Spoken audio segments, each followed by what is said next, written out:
Bueno, buenas tardes.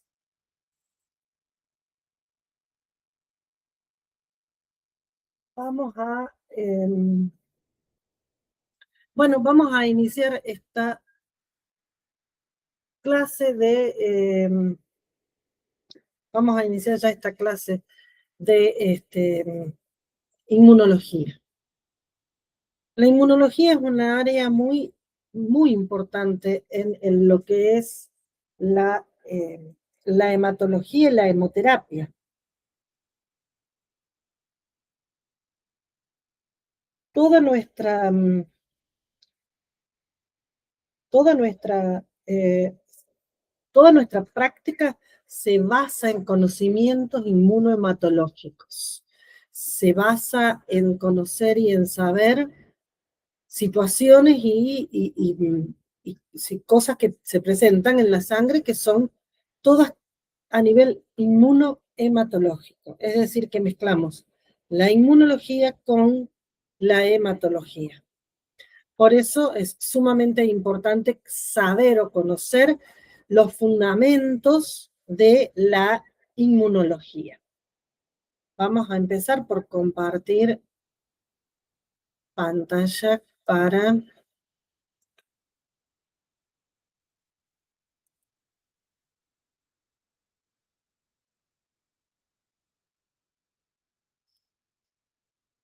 empezar con el PowerPoint. Así empezamos a conversar y a hablar de la inmunología.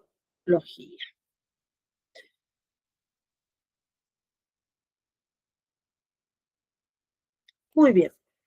Vamos a largar y empezar entonces. ¿Se está viendo en la pantalla el Power?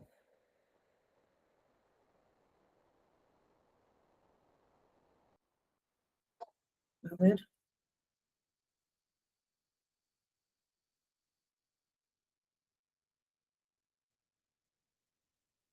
Vamos a reingresar acá.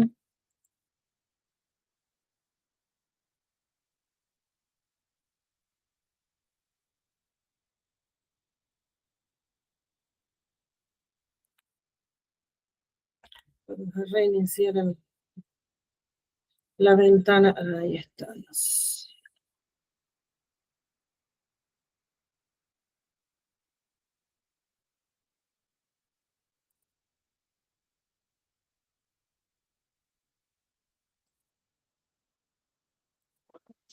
Ahora sí vamos a empezar con la clase. Fundamentos de inmunología. Como les dije, para nosotros la inmunología es muy importante. Es la base del trabajo que hacemos diariamente en la hemoterapia.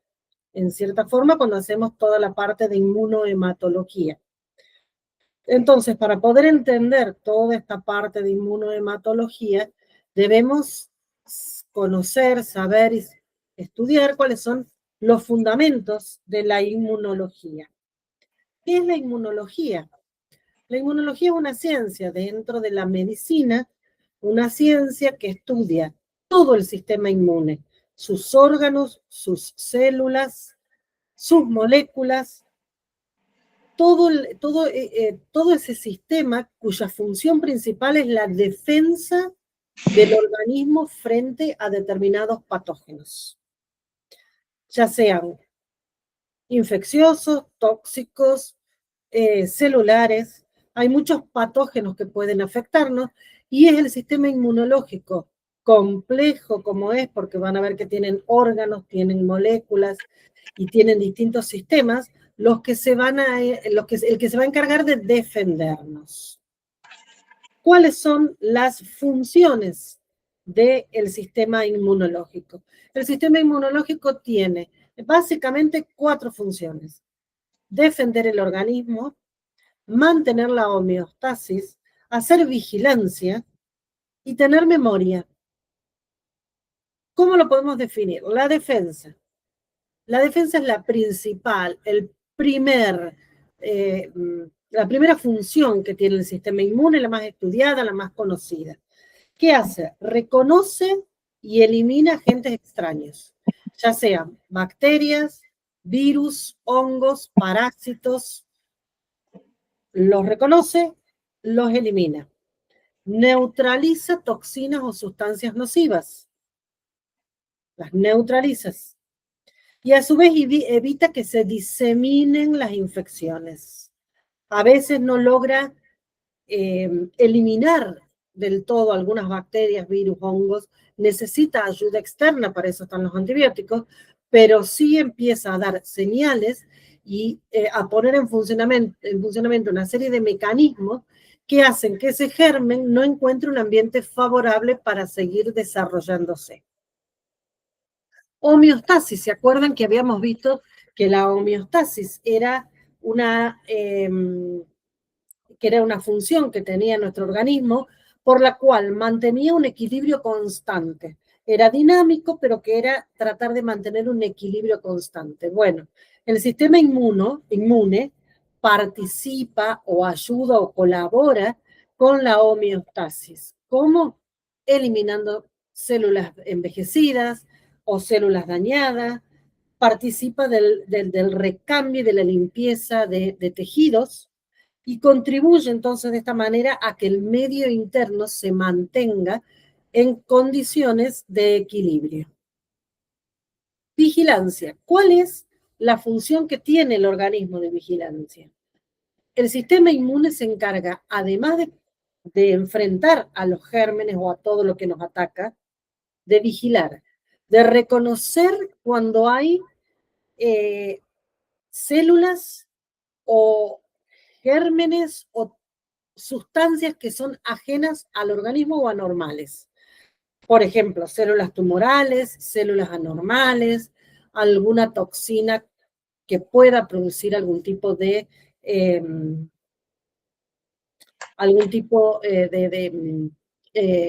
alergias. Previene el desarrollo del cáncer porque busca y está permanentemente tratando de reconocer cuáles son las células atípicas. Entonces, apenas ve una mutación en alguna célula, empieza a poner en funcionamiento mecanismos que llamen la atención del organismo y empiecen a dar los síntomas. Y a su vez tiene una función de memoria. Recuerda lo que le pasó, registra. Tiene un sistema celular de registro de gérmenes o exposiciones previas a un antígeno. Hablamos de antígeno cuando hablamos de toda sustancia o molécula ajena al organismo. Entonces, lo recuerda, lo reconoce, lo recuerda, toma datos de su estructura química.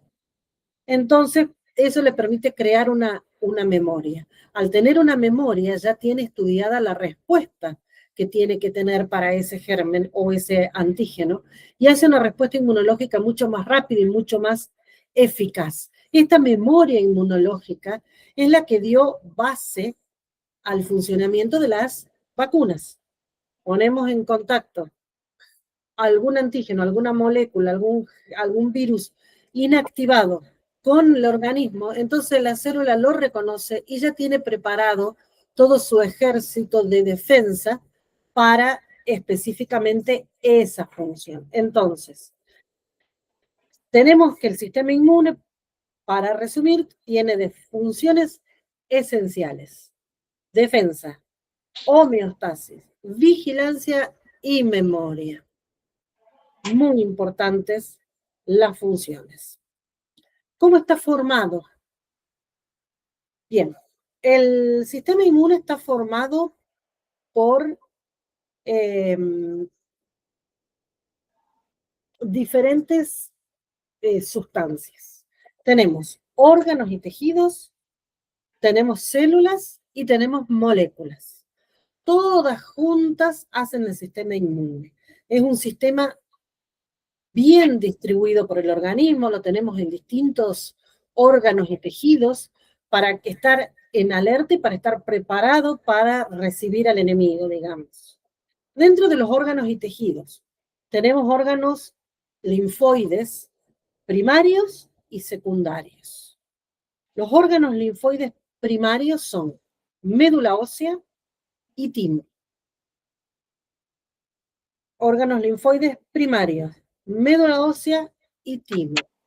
La médula ósea es el sitio donde se producen todas las células sanguíneas, eso ya lo habíamos visto, entre ellas los linfocitos B, los polimorfonucleares, todos los glóbulos blancos que forman parte del sistema inmune. En el timo es donde se maduran los linfocitos T. Y los órganos linfoides secundarios están ganglios linfáticos, vaso, tejido linfoide asociado a mucosas, que lo van a encontrar con con la sigla MALT, tejido linfoide asociado a mucosas, y todo el sistema de circulación linfática. Los ganglios linfáticos son los que filtran la linfa. ¿Se acuerdan que hablamos de que había un sistema linfático que es el que lleva agua, iones y toda la carga de moléculas y de sustancias inmunes? Ese sistema linfático, cuando pasa por los ganglios linfáticos, se filtra, se limpia de lo que, si hay alguna suciedad, si hay algún germen.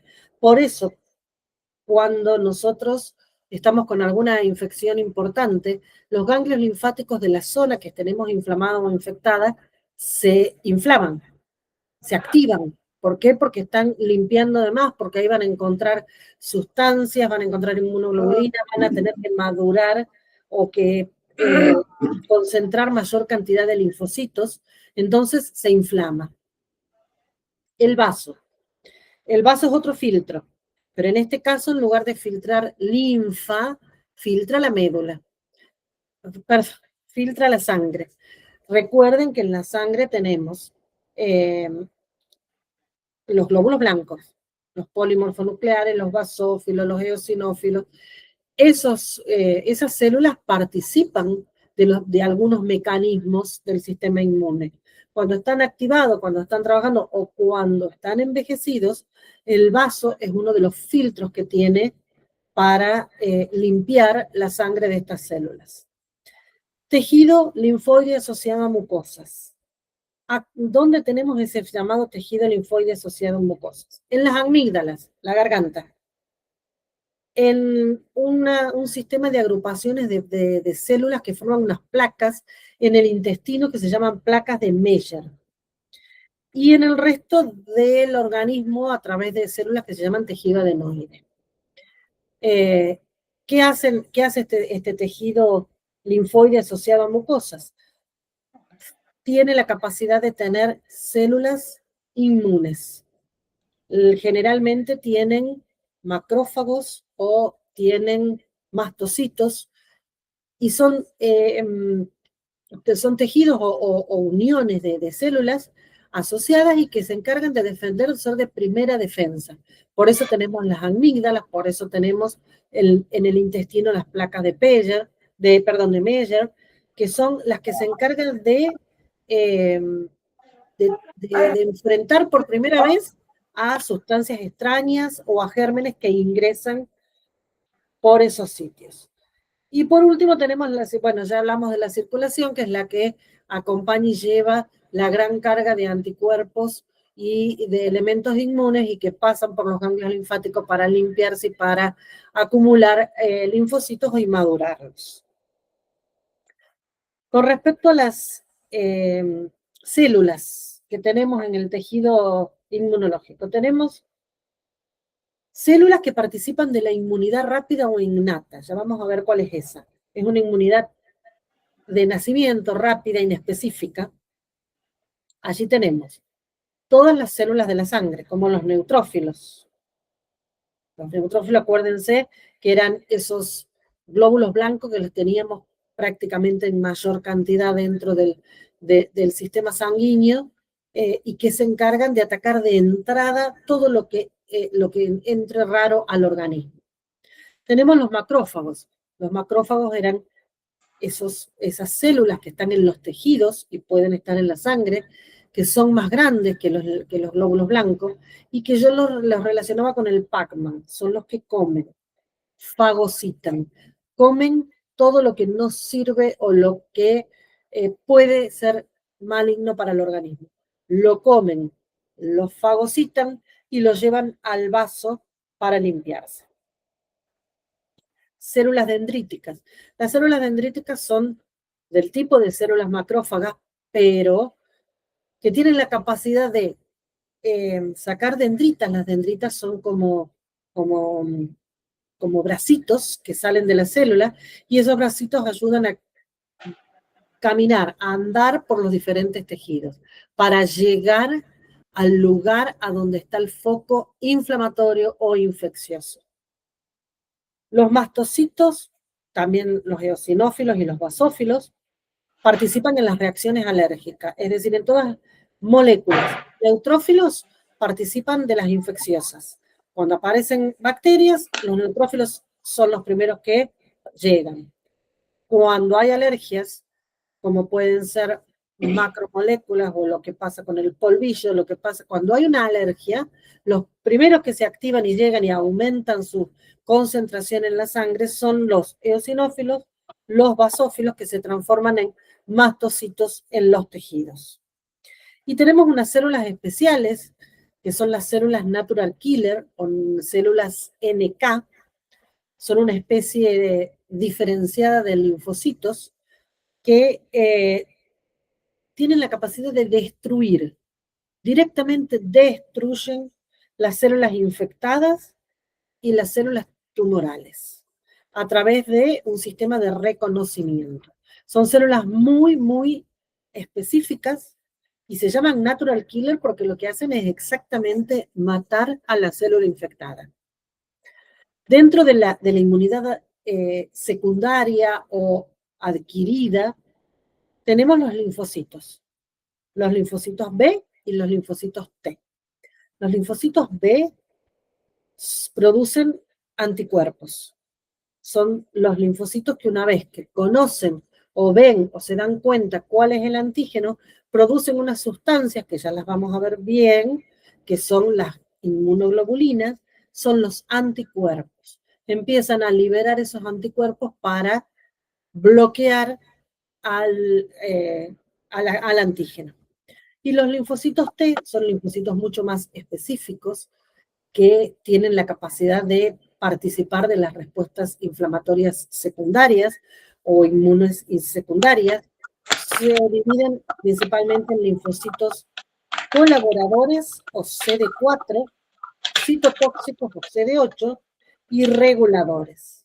Los linfocitos CD4 coordinan la respuesta inmune. Son los que van a ir manejando y viendo qué tienen que hacer, quién va a ir a cada lugar, qué célula, qué sustancia va a ir a cada lugar. El linfocito citotóxico es el que va a ir a colaborar con las natural killer, o se va a transformar en natural killer, porque en realidad se transforma en natural killer al ir hasta donde está la célula o el antígeno y destruirlo.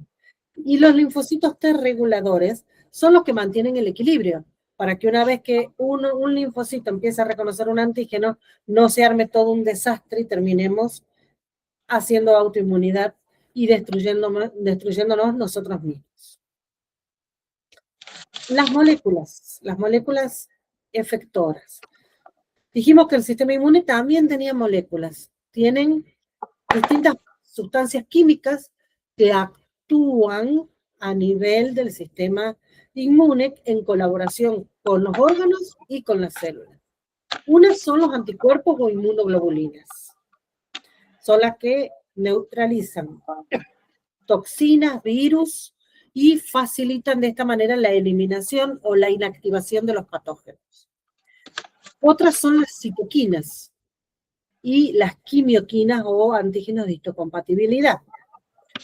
Estas son proteínas que regulan la activación celular. Regulan la activación de células. Son como mediadoras o mensajeras que van a avisarle a las distintas células inmunes que tienen que trabajar, que tienen que hacer algo, que tienen que ir a tal lugar. Ayudan también a la migración celular. Tenemos el sistema del complemento. El sistema del complemento, las inmunoglobulinas y el sistema del complemento ya las vamos a ver un poquito más detalladas nosotros porque son sumamente importantes para la inmunohematología. El sistema de complemento es un grupo de proteínas que se activa. Pasa algo similar como pasaba con el sistema de la coagulación. Son proteínas que se activan y esa va a ir a activar a otra y esa va a ir a activar a otra y se van a ir adhiriendo a la membrana de la célula que está infectada o que está alterada y van a terminar formando un poro, un hueco, un agujero en la membrana de esa célula a través de la cual va a ingresar agua y la célula va a estallar y se va a destruir. Ese sistema de complemento se activa por distintas vías, pueden ser una vía química o pueden ser una vía celular a través de del mensaje que le envían los linfocitos. Otro de las moléculas pueden ser los interferones.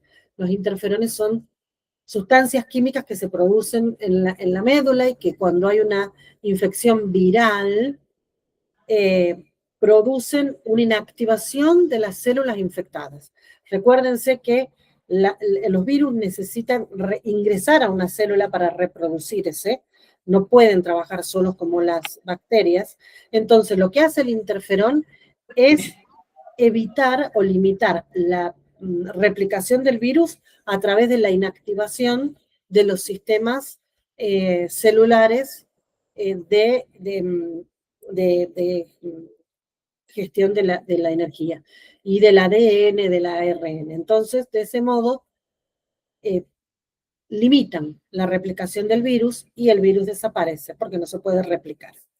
También tenemos unas barreras naturales de defensa. Estas barreras naturales de defensa pueden ser físicas, químicas o biológicas. Las barreras naturales físicas, la principal, la más grande, la más importante es la piel. La piel es una barrera que si bien no tiene una función inmune específica y no participa de mecanismos inmunes, es la primera barrera o la primera defensa que tiene nuestro organismo a determinados antígenos que pueden ingresar. También los cilios del aparato respiratorio. Recuerden que las células del aparato respiratorio están todas cubiertas como de unos pelitos, como tenemos en la nariz, como tenemos en muchas de las células, principalmente del aparato respiratorio superior. Esos cilios participan al moverse, atrapando sustancias que pueden terminar siendo nocivas para nuestro organismo.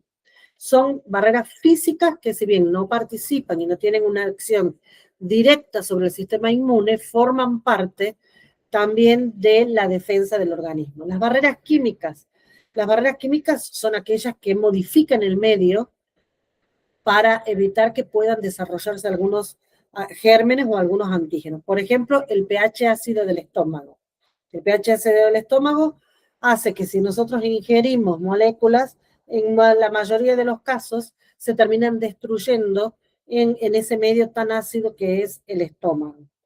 Las lisosimas que tenemos, que también son enzimas, en las lágrimas o en la saliva, ¿sí? Hacen que por eso el ojo nos lagrimea cuando nos entra una basurita, porque el ojo lo reconoce y empieza a lavarlo con la lágrima que tiene una enzima que destruye microorganismos. Secreciones como tenemos en distintos órganos, como puede ser, tenemos en las vías seminales, en las vías, en la vagina, en la leche materna, tenemos distintas secreciones que también tienen anticuerpos o algunas sustancias que actúan como barrera. Recuerden que todas estas barreras naturales son mecanismos de defensa muy inespecíficos y primitivos, ¿sí? Son los primeros que nos aparecen. Y tenemos las barreras biológicas. Las barreras biológicas son aquellos gérmenes buenos que compiten son gérmenes que no son patógenos para el organismo, pero compiten con gérmenes patógenos en capacidad, en el medio ambiente, digamos, en alimentación, en espacios, en replicación.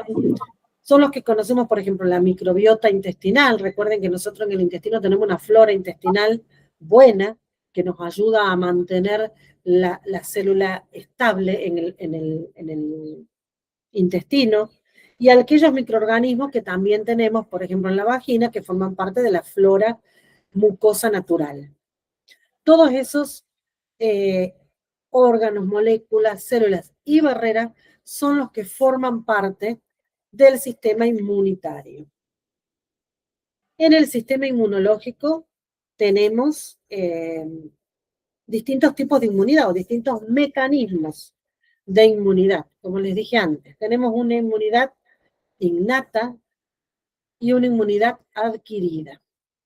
¿Cuál es la inmunidad innata? Aquella con la que nacemos, ¿sí? Aquella que viene de fábrica. No requiere que nosotros nos expongamos a ningún patógeno. Por lo tanto, es muy inespecífica, no conoce a quién tiene que atacar.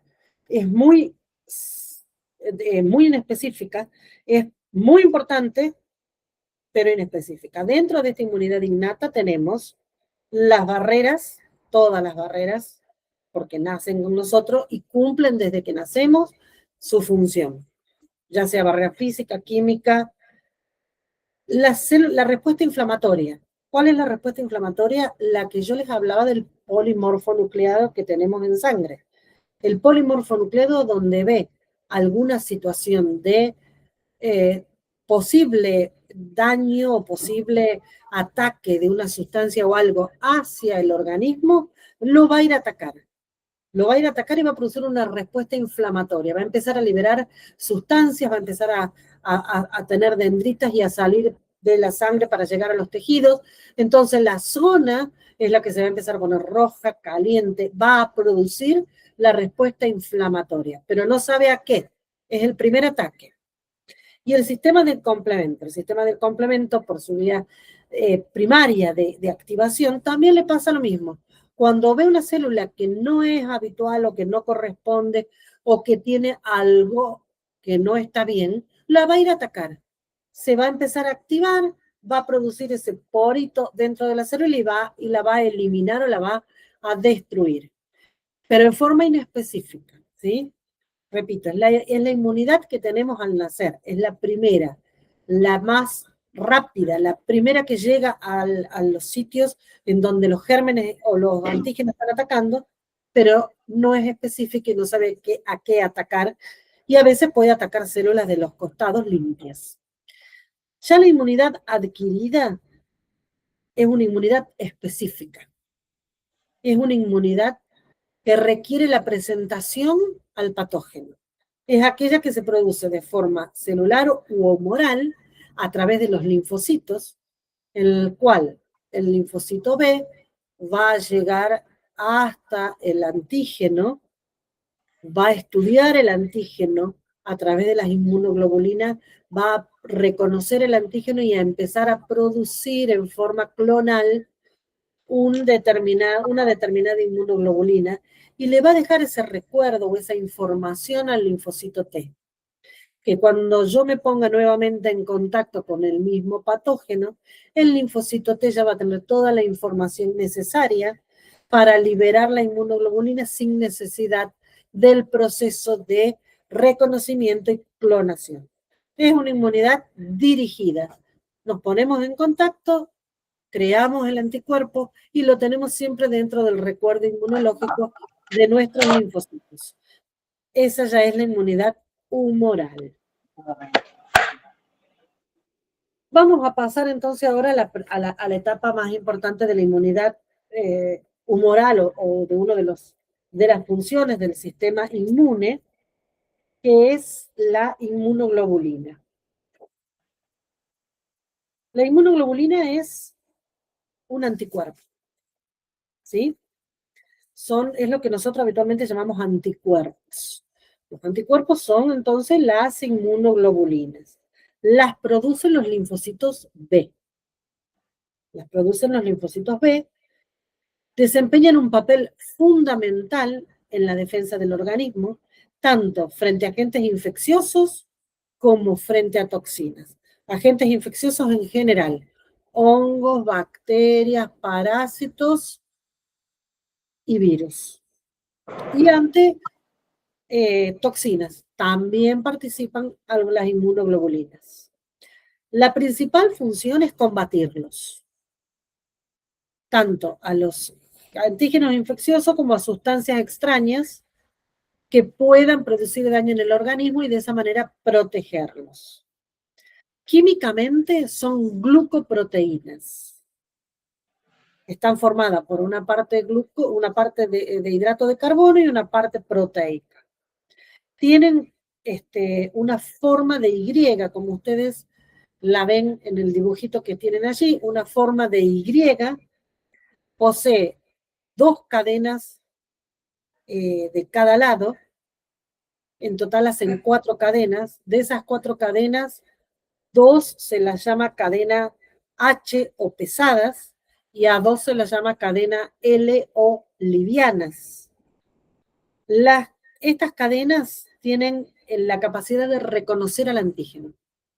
Las cadenas livianas y pesadas son variables según la inmunoglobulina, son las que adquieren capacidad de variabilidad, reconocen al antígeno, son las que tienen la capacidad de reconocer al antígeno. Y luego tienen una porción constante, que es la que forma la base, que es la que le va a dar estructura a la glucoproteína y que es la que va a definir la subclase de inmunoglobulina. ¿Por qué tenemos distintos tipos de inmunoglobulina? Tenemos, antes de ver los tipos de inmunoglobulina, vamos a pasar a lo que es las funciones generales de la inmunoglobulina. Las inmunoglobulinas, así como las células tenían sus funciones específicas, las inmunoglobulinas, una vez son solubles en el plasma, se las encuentra circulando en el suero junto con en la misma sangre, en distintas cantidades, según el tipo de inmunoglobulina, y según la inmunoglobulina tiene distintas funciones. Una de las funciones es reconocer y unirse al anticuerpo. Dijimos que esas 2 ramitas de la Y son las que reconocen y se unen al anticuerpo. Así van a tomar la forma y se van a unir a antígenos específicos, a la superficie del antígeno específico. Otra función que tienen es la neutralización. ¿Qué es la neutralización? Es esa capacidad que tiene la inmunoglobulina de bloquear al patógeno. ¿Sí? De bloquear al patógeno para que ese patógeno no pueda seguir infectando otras células sanas o sus toxinas no puedan seguir trabajando. Bloquean al patógeno, lo neutralizan. Otra de las funciones es la opsonización. Yo cuando hablo de opsonización me imagino un pimentero, porque justamente la opsonización lo que hace la inmunoglobulina es recubrir al patógeno de sustancias, lo marcan para hacerlo visible y apetecible al macrófago. Por eso me imagino que la inmunoglobulina termina opsonizando, yo hablo como condimentando al patógeno. Entonces, eso hace que el patógeno sea rápidamente reconocido por el macrófago y rápidamente fagocitado, porque es del gusto, digamos, del macrófago. Esa es la opsonización. Otra de las funciones que tiene la inmunoglobulina es la activación del complemento. El complemento es esa cascada que vamos a ver un poquito más adelante de proteínas que termina produciendo ese agujero en la célula infectada o en la célula atípica y la termina destruyendo. Esa activación del complemento la hace la inmunoglobulina a través de la exposición del antígeno, ¿sí? Reconociendo el antígeno va y desencadena toda la cascada del complemento para que el complemento actúe rompiendo la célula. Tiene memoria inmunológica. Cada inmunoglobulina tiene capacidad de reconocer antígenos específicos y se encuentran en una cantidad muy baja, pero al ponerse en contacto nuevamente con ese antígeno, rápidamente lo reconocen y aumentan rápidamente su concentración en sangre para ir a atacar al antígeno. Son también las que participan en los procesos de aglutinación y precipitación, sumamente importante en los estudios inmunohematológicos. Son las inmunoglobulinas las encargadas de aglutinar células que tienen determinados antígenos. Las captan, las aglutinan para ser desechadas o por la limpieza a través del vaso. Y es la base de la inmunidad pasiva. ¿Por qué es inmunidad pasiva? Porque tienen la capacidad de pasar como una vacuna algunos tipos de inmunoglobulina desde la mamá al feto para que nazcan con determinado grado de inmunidad o de defensa ante antígenos desconocidos y no sean atacados inmediatamente. Son la inmunoglobulina que muchas veces se usa como base de vacunas pasivas que conocemos. Directamente por las empresas farmacéuticas separan el anticuerpo, lo preparan en determinados componentes y lo aplican como vacuna para que el organismo tenga presente la inmunidad contra ese determinado germen. Bueno, ahí tenemos otra vez la estructura del anticuerpo. Vemos que hay una parte variable, que es la que va cambiando según cómo se encuentra el antígeno o el antígeno que tiene que ser, y una base sobre la cual se establecen esas partes variables y forma como la estructura de la inmunoglobulina. Tenemos diferentes tipos de inmunoglobulinas. Los diferentes tipos de inmunoglobulinas son de acuerdo a las características químicas de tamaño y a la estructura que tienen con su función, que les da su función. Tenemos 5 tipos de inmunoglobulina. La primera que tenemos es la inmunoglobulina G. La inmunoglobulina G es importante por el hecho de que es la más concentrada, la de mayor concentración en el suero, en la sangre. Es el principal anticuerpo, entonces, que tenemos nosotros en la sangre. Es la que nos proporciona una inmunidad a largo plazo. Es decir, que participa de la memoria inmunológica. Tiene una importantísima capacidad que es la de traspasar sangre, tejidos, principalmente la placenta. Es decir, que todos los recién nacidos nacen con las inmunoglobulinas G, que las mamás les pasamos a los bebés para que tengan cierto grado de inmunidad cuando se van desarrollando y después van a ir desapareciendo y ellos van a ir creando su propia inmunidad. La que le sigue en concentración en el suero es la inmunoglobulina A. La inmunoglobulina A es la que se encuentra en mucosas, ya sea respiratoria, digestiva, de la boca, urogenital. Se la conoce como secretoria. ¿Por qué? Porque las tenemos en las secreciones, justamente en la saliva, en las lágrimas, en el líquido seminal, en el líquido vaginal. Tenemos la inmunoglobulina A en la materia fecal porque es eliminada a través de la secreción del intestino, que es la materia fecal.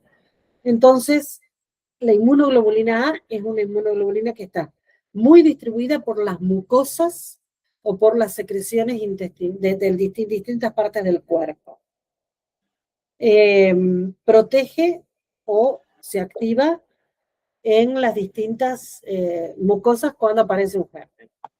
La inmunoglobulina M. La inmunoglobulina M es si bien tenemos establecido como que representa un 10% de las inmunoglobulinas que tenemos en el organismo, aumenta o disminuye su concentración de acuerdo a la aparición de alguna enfermedad o no.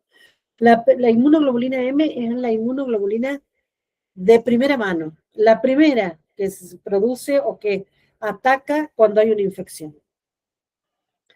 Es muy eficaz para activar el complemento también, y es la primera, la de la fase aguda que se llama, la que cuando nosotros nos ponemos en contacto con un germen, aumenta, ¿sí? Rápidamente. La inmunoglobulina E y la inmunoglobulina D son las de menos concentración en el suero. La inmunoglobulina E participa de reacciones alérgicas y de defensa de los parásitos.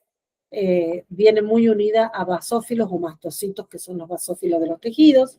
Y la inmunoglobulina D es una inmunoglobulina sumamente específica que actúa en determinadas reacciones alérgicas contra algunos parásitos y está muy relacionada a la aparición de enfermedades autoinmunitarias o crónicas como son lupus eritematoso o algunas otras enfermedades autoinmunitarias. Otra característica que tienen las inmunoglobulinas o los anticuerpos es que si bien todas tienen una estructura similar de la Y, cada tipo tiene una forma o una estructura química diferente. Ahí tenemos la inmunoglobulina M, que si ustedes la ven parece una flor, se la llama pentámero, es una molécula muy grande porque son 5 moléculas de inmunoglobulina unidas entre sí. ¿Por qué pasa eso? Porque es una molécula que, como es la primera que ataca o afecta a los antígenos, tiene que ser una molécula grande para retener capacidad de reconocimiento más amplia. Por eso son pentámeros. Tenemos la inmunoglobulina G, la inmunoglobulina E y la inmunoglobulina D, que son monómeros. Es decir, eso es una simple y sola estructura porque son inmunoglobulinas ya de reconocimiento o que ya tienen la memoria inmunológica.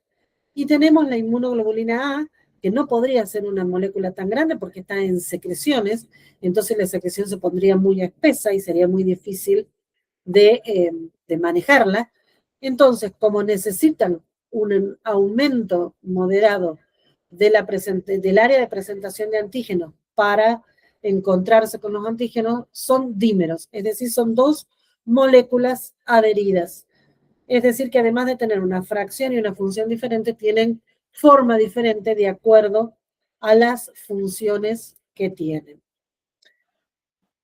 Pasamos ahora a lo que es el sistema del complemento. Sumamente importante porque el sistema del complemento, si bien es un sistema o un mecanismo de inmunidad muy importante, desde el punto de vista inmunohematológico, tiene mucha participación porque los elementos o las proteínas que forman parte del complemento son muchas de las que participan en reacciones eh, inmunológicas de los antígenos sanguíneos. El sistema del complemento es un conjunto de proteínas. Son proteínas plasmáticas que actúan en forma secuencial, así como dijimos la cascada de la coagulación, que un factor activaba al otro, que el otro activaba al otro. En este caso, las proteínas tienen generalmente nombre C1, C2, C3, y son las que van a activarse y dividirse en una porción A y una porción B, y van a ir formando ese complejo que destruye la célula. Es específicamente destinado a destruir células infectadas o células con antígenos en sus membranas. Células que están anormales y hay que sacarlas. Básicamente, ¿cuáles son las funciones que tienen el sistema de complemento? Defensa del organismo, inflamación, lisis celular, opsonización, como las inmunoglobulinas, y la eliminación de complejos inmunes. Dentro de estas funciones tenemos funciones mucho más importantes y más conocidas y más estudiadas, y funciones que se fueron conociendo con el tiempo. La principal función que tiene el sistema del complemento es la lisis celular. ¿Qué significa lisis? Cada vez que nosotros estamos hablando de lisis, hablamos de destrucción. Lisis es estallido, ruptura.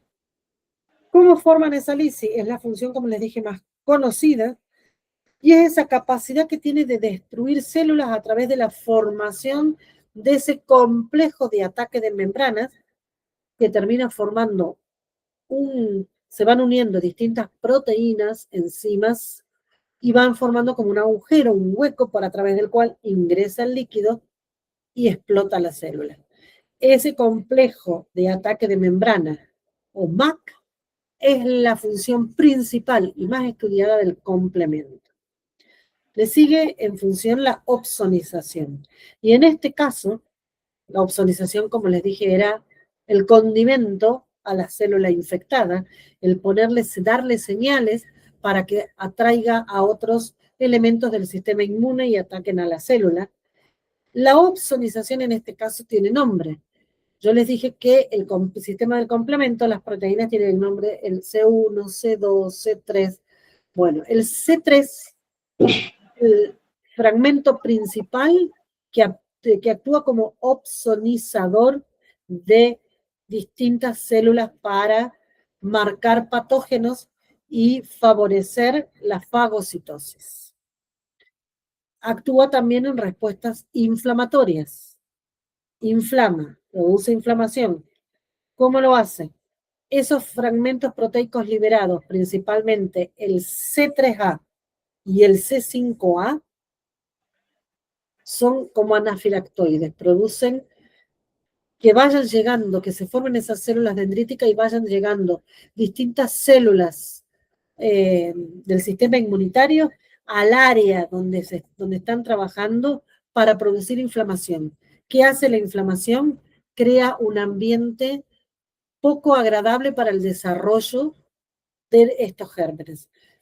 Aumenta la temperatura, al aumentar la temperatura se pone roja la sangre, pues se pone roja la sangre porque aumenta la circulación. Como aumenta la circulación, hay mayor afluencia de células y de sustancias a la zona. Entonces crea un ambiente desfavorable para que esos microorganismos se desarrollen. A su vez, elimina complejos inmunes. ¿Qué pasa con los complejos inmunes? Nosotros hablamos de complejos inmunes cuando hay anticuerpos o inmunoglobulinas unidas a antígenos y que no pueden ser liberados o limpiados fácilmente. ¿Qué hace el sistema de complemento? Como los inmunocomplejos, antígenos, anticuerpos, son moléculas grandes y que no siempre pueden ser limpiadas rápidamente en el vaso o por riñón. ¿Qué hace el sistema de complemento? Lo ataca para producir lisis y que se rompa en muchos pedazos y sea más fácil la limpieza a través del vaso. Entonces, son básicamente las funciones del sistema del complemento y el modo en el que actúa el complemento. El sistema del complemento tiene 3 vías de activación. Tiene una vía que es la vía clásica. La vía clásica es la que se forma por la presencia de anticuerpos IgG o IgM unidas a un antígeno. El complejo antígeno-anticuerpo en el que está presente la IgG o la IgM. Así se activa. Esa es la señal para que la proteína C1 del complemento se active y comience la cascada del sistema del complemento. Tenemos otra vía que es la vía alternativa. La vía alternativa se activa por directamente la presencia de bacterias, de superficies microbianas, bacterias, virus, hongos, directamente en la superficie del germen. La vía alternativa, las glucoproteínas presentes en la membrana de las bacterias, de los virus, de los parásitos, de los hongos, activa el sistema del complemento. Y tenemos la otra vía, que es conocida como la vía de las lecitinas, que se produce vía de las lectinas, que se produce principalmente porque hay una proteína que fija otros antígenos, otros carbohidratos de distintas sustancias, y es la que prende la luz verde para que ese sistema de complemento se vaya activando. Cualquiera de las 3 vías termina activando al sistema, a la proteína C3, que produce todos los procesos de opsonización, liberación de anfilotoxinas, y termina produciendo la opsonización. Es decir, se termina formando, como ustedes ven en la pantalla, ese agujerito a través del cual ingresa el líquido y rompe o estalla la célula. Tenemos patologías dentro del sistema inmunológico. Tenemos enfermedades que, si bien nosotros en general, salvo las muy específicas, no las vamos a tratar, tenemos que conocerlas. ¿Por qué? Porque después cuando tengamos que transfundir a un paciente con determinadas patologías inmunológicas, tenemos que conocer o saber si nos puede traer complicaciones o alteraciones en el resultado de las pruebas pretransfusionales o de la transfusión. Dentro de las patologías inmunológicas tenemos patologías inmunológicas o inmunodeficiencias. ¿Qué son las inmunodeficiencias? Las inmunodeficiencias es una falla del sistema inmune que reduce la capacidad de defender que tienen sus mecanismos. Falla del sistema inmune. Esas inmunodeficiencias pueden ser primarias, son de nacimiento, son congénitas. La más común es la A-gamma globulinemia. También está la inmunodeficiencia combinada severa, que es la sigla que ustedes tienen aquí, la SID. Es inmunodeficiencia combinada severa, pero la más frecuente, la A-gamma globulinemia. Y tenemos secundarias. Hay inmunodeficiencias que las adquirimos. La más conocida, la más común, es el VIH. El VIH es una enfermedad viral que termina produciendo una inmunodeficiencia por alteraciones a nivel linfocitario. El uso prolongado de corticoides también termina produciendo alteraciones o defectos en la respuesta inmune. La desnutrición, recuerden que la mayoría de los anticuerpos que nosotros tenemos tienen proteínas, son glucoproteínas, por lo cual la desnutrición produce un déficit de proteína que termina produciendo una alteración en la formación de inmunoglobulinas.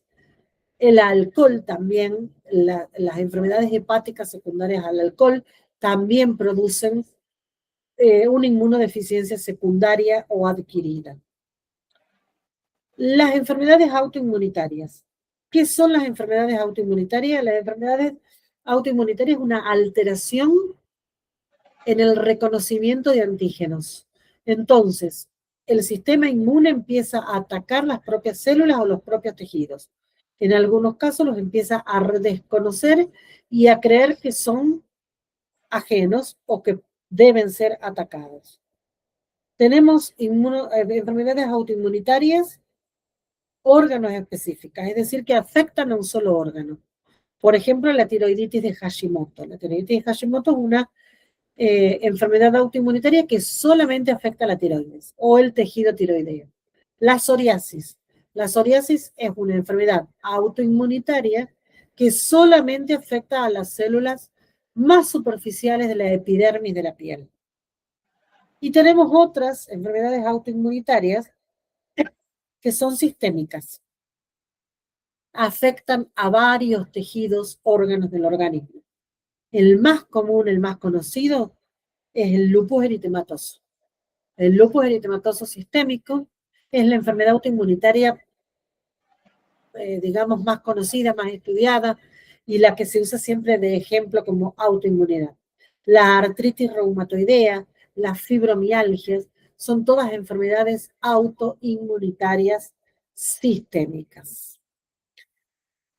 Otra de las patologías autoinmunes son aquellas que se producen por hipersensibilidad. Las hipersensibilidades, ¿qué son? Son esas respuestas inmunitarias exageradas. Se van de las manos, no las podemos sostener a sustancias alergénicas que a veces son inocuas para otra persona, pero que en algunas personas generan esta respuesta descontrolada. Es la típica alergia. Hay diferentes tipos de reacciones de hipersensibilidad. A nosotros nos interesan específicamente algunas, como son la 2 y la 4. La tipo 1 es la característica, la más común, la más frecuente La que se produce de manera inmediata, el edema de glotis, el asma, la urticaria, la rinitis, son las enfermedades, son las hipersensibilidades tipo 1. No tiene sentido que estudiemos el mecanismo de todo, ya cuando veamos específicamente las distintas secciones de inmunohematología, vamos a estudiar la tipo 2 y la tipo 4, que son las que nos competen a nosotros.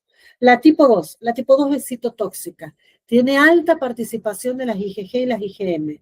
Las IgG y las IgM son nuestras inmunoglobulinas madres para nosotros en inmunohematología. Son aquellas que participan en el mecanismo de las enfermedades hemolíticas autoinmunes. Por eso este tipo de reacción de hipersensibilidad es tan importante desde el punto de vista de la hemoterapia. La tipo 3 es la que se produce por inmunocomplejos, es decir, complejos que se produjeron por inmunocomplejos que no se pudieron separar y que terminan produciendo determinadas reacciones de hipersensibilidad, como en algunas pacientes con lupus que se producen reacciones de hipersensibilidad específicas, como pueden producir las glomerulonefritis postestreptocóxicas. Y la tipo 4, retardada o celular, que es la que se produce generalmente en las dermatitis por contacto. Las dermatitis por contacto son las que se producen en piel principalmente, pero en los casos de la hemoterapia, las reacciones celulares o retardadas son las que producen determinadas reacciones post-transfusionales específicas. Por eso son importantes.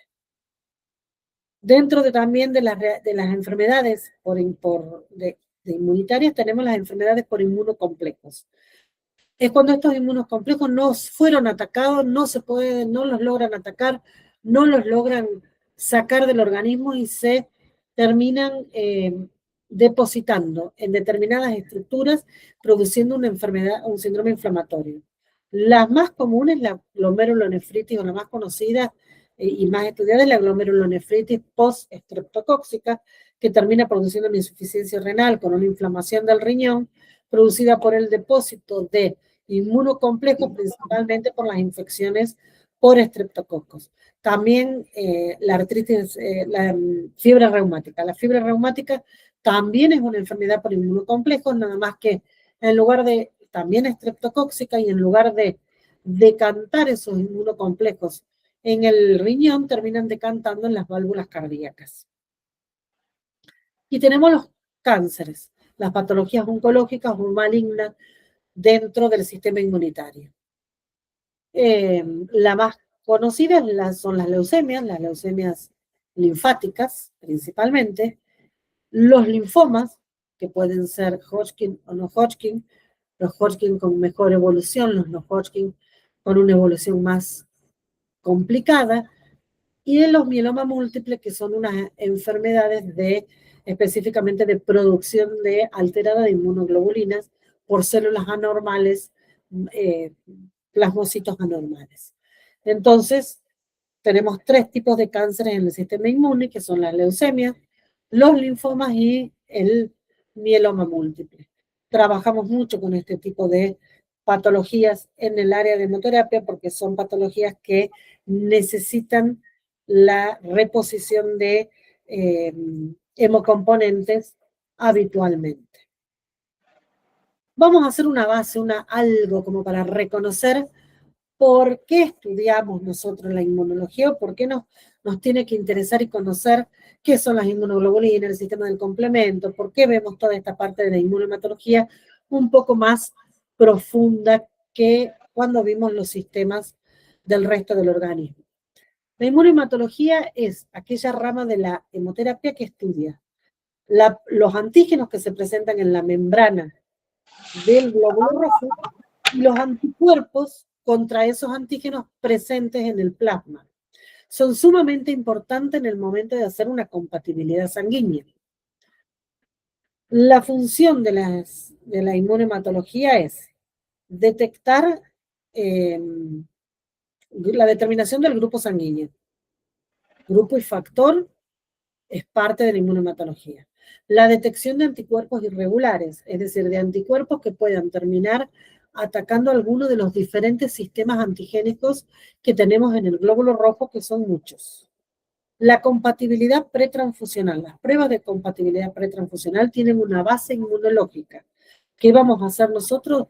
In vitro, tratar de realizar lo mismo que va a suceder en el cuerpo cuando ingrese la sangre. A ver si hay algún tipo de reacción. ¿Para qué lo usamos? ¿O por qué? ¿Cuáles son sus usos más comunes? Para la detección de patologías hematológicas, como son las anemias hemolíticas autoinmunes. Pruebas de compatibilidad pretransfusional y la realización de determinación de diferentes antígenos sanguíneos. ¿Cómo lo hacemos? Hay diferentes técnicas.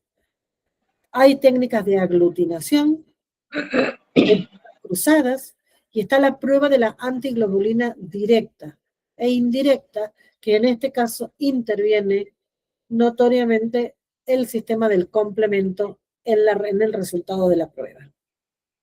¿Por qué es importante la inmunohematología? Previene y detecta reacciones posttransfusionales. O sea, nos aliviamos de reacciones pretransfusionales. Estudia y trata enfermedad hemolítica del recién nacido, que tiene una altísima mortalidad en los niños. Previene complicaciones inmunohematológicas en los trasplantes, diferentes trasplantes, de hígado, de hígado, de pulmón, de corazón. Las pruebas inmunohematológicas son sumamente importantes para prevenir rechazos en los trasplantes.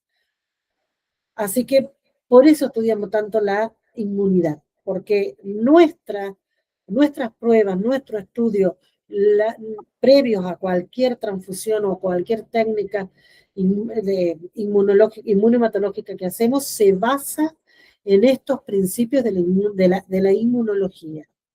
Los usamos para transfusión y los usamos para diagnóstico. Así que por eso hacemos hincapié en estos puntos de la inmunohematología. Hemos terminado todo lo que es el fundamento y la importancia de la inmunología en el organismo. Nos quedan 2 clases para terminar el módulo, la clase de bioseguridad y la clase de deontología profesional.